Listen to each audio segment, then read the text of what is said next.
Hai lần. Một lần 72, một lần 12 đúng rồi. Đi rồi chứ. Mà không ăn lò ăn cũng nhiều mà đúng rồi siêu mai. Cũng có siêu mai. Em hai ổ mít xỉu cay. Em nói cũng có siêu mai. Em đi chi đây? 2 ổ mít xỉu cay.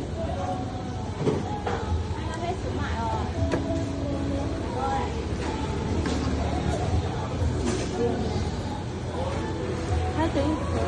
Không 50 triệu chứ này. Được rồi. Thịt xíu. Thịt xíu thả có siêu mai thẳng nhá. À vâng, thế cho em thịt xíu này. Là một heo quay với một thịt xíu. Rồi hái rồi đi 27. Nước ở bên này thì thấy. Bỏ đâu nha. Không gọi được lại mình với pate nữa. Rồi chúng mình đã lo gì nữa lá cho mình bỏ luôn. Anh đẩy có lại chứ. Đây này. Xúc xích đây thôi.